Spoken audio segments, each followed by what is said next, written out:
చంద్రబాబు నాయుడు గారి వైఖరి చూస్తే రేపు వచ్చే ఎన్నికల నాటికి వైఎస్ఆర్ పార్టీకి ఒక దుర్మార్గమైన పార్టీగా ముద్ర వేయాలనే కుయుక్తితో కుట్రతో పనిచేస్తున్నట్టుగా ఉంది తప్ప తానిచ్చిన హామీలు నెరవేర్చి తాను మెరుగైన పరిపాలన సుపరిపాలన అందించానని చెప్పుకునే పరిస్థితి లేదు అని అర్థమవుతుంది.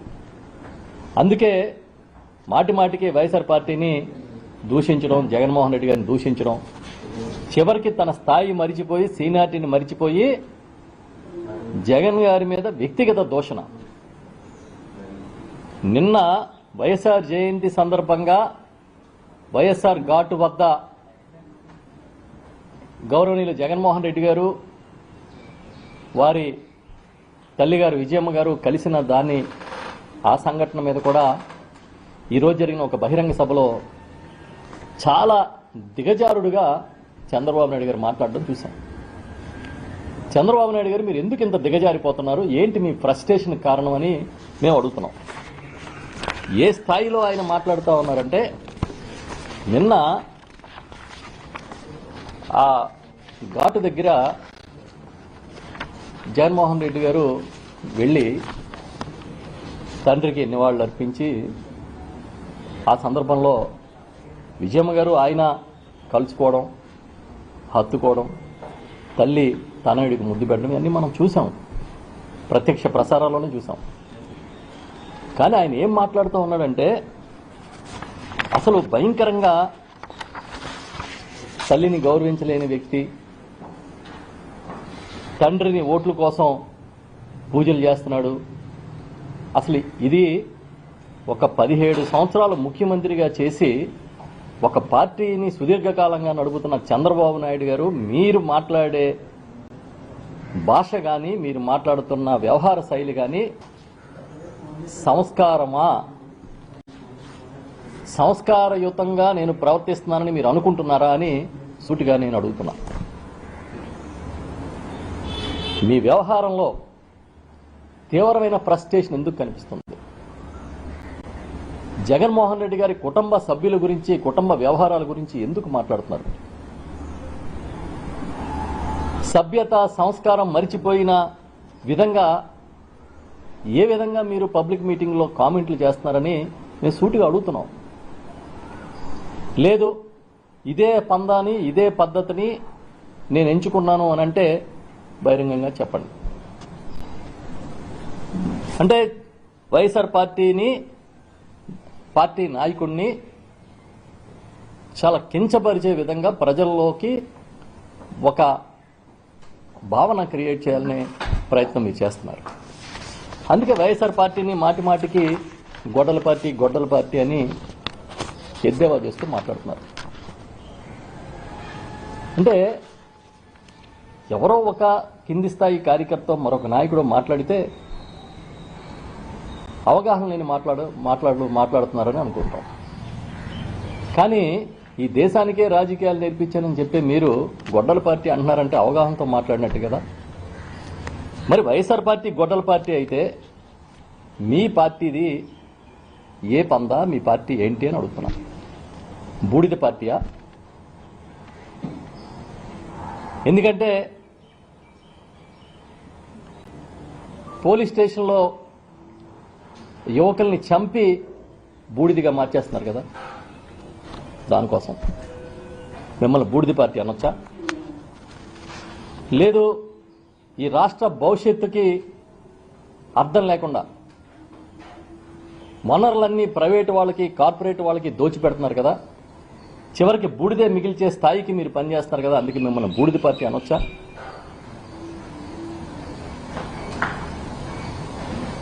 ఎన్నో పథకాలు జగన్మోహన్ రెడ్డి గారు ఆనాడు నాడు నేడు ప్రారంభించి మొదలుకొని రైతు భరోసా వరకు, 0 వడ్డీ వరకు, వైఎస్ఆర్ చేయూత, వైఎస్ఆర్ ఆసరా వంటి పథకాలను కూడా అద్భుతంగా అమలు చేసి ఇవాళ మహిళలకి ఏ ఒక్క పథకం కూడా అందించకుండా, ఇచ్చిన హామీలు ఒక్కటి సక్రమంగా నెరవేర్చకుండా చివరికి బూడిద మిగిల్చే కార్యక్రమం చేస్తున్నారు. కాబట్టి మిమ్మల్ని బూడిద పార్టీ అని పిలవమంటారా? లేదా మీ సహజ సిద్ధంగా మీది యూజ్ అండ్ త్రో పాలసీ కదా, యూజ్ అండ్ త్రో పార్టీ అనమంటారా? మీరు మాటి మాటికి గొడ్డల పార్టీ అని బ్రాండింగ్ చేస్తే అసలు వెన్నుపోటుతో రాజకీయాల్లోకి వచ్చి ముఖ్యమంత్రి అయిన మీరు ఏ పార్టీకి చెందిన వాళ్ళు అవుతారు? మీది ఒరిజినల్ తెలుగుదేశం కాదని ఆనాడు ఎన్టీ రామారావు గారే చెప్పాడు. అప్పటి నుంచి చూసుకుంటే మీది రకరకాల పరిణామాలు. ఇవాళ చివరికి బూడిద పార్టీ స్థాయికి చేరింది. మీరు వచ్చి గొడ్డల పార్టీ ఈ రాష్ట్రం సంక్షేమాన్ని బూడిద చేశారు, అభివృద్ధిని బూడిద చేశారు. ఏమయ్యా మిగిలిందంటే అవినీతి తప్ప ఇంకేం లేదు. ఇవేవి మాట్లాడకూడదు మీ ఫెయిల్యూర్స్ కాబట్టి మీరు డైవర్షన్ పాలిటిక్స్గా రాముడిని తీసుకొస్తారు, రావణుని తీసుకొస్తారు. జగన్ గారు హే రామ్ అంటే అది మీకు తప్పు కింద కనపడుతుంది, దాన్ని కూడా కామెంట్ చేస్తున్నారు. అసలు ఎప్పుడైనా మీరు కనీసం ఏం చేస్తున్నాం మనం అనేది సమీక్షించుకుంటున్నారా?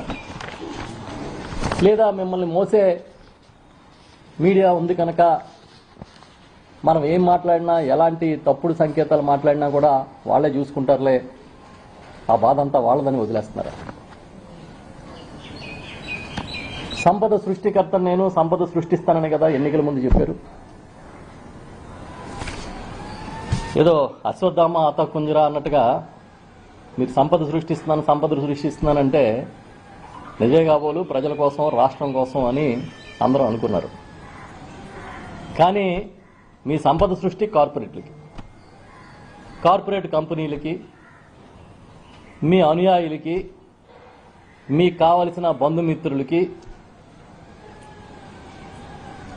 మీ అవినీతి కోసం సంపద సృష్టిస్తున్నారు. ఈ సంపద సృష్టి ఎవరి కోసం చెప్పండి? ఏ సంపదని రాష్ట్రం కోసం సృష్టించారో చెప్పమని అడుగుతున్నాం మేము సూటిగా. ఇవాళ చూసాం మీడియాలో రామాయంపట్నం పోర్టు రాసిచ్చేస్తున్నాడంట. జగన్మోహన్ రెడ్డి గారు చాలా విజన్తో 17 గవర్నమెంట్ మెడికల్ కాలేజీలు కడితే ఈ 17 గవర్నమెంట్ మెడికల్ కాలేజీలని ప్రైవేట్ పరం చేద్దామని చూశారు. ఇప్పుడు జగన్మోహన్ రెడ్డి గారు కట్టిన పోర్టులు ఒక్కొక్కటి రాసిచ్చే కార్యక్రమం. రామాయంపట్నం పోర్ట్ అనేది చిరకాల వాంఛ ఆ ప్రాంతానికి. సుమారుగా 5,000 కోట్ల రూపాయలతో శరవేగంగా పనులు చేయించి ఆ పోర్ట్ నిర్మాణాన్ని 95% జగన్మోహన్ రెడ్డి గారు ముఖ్యమంత్రిగా ఉండగానే పూర్తి చేశారు. ఇంకొక 5% ఇప్పుడు పూర్తి చేయాలి.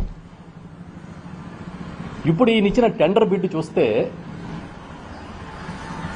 దీనికోసం తీసుకొచ్చిన అప్పు 2,079 కోట్లు.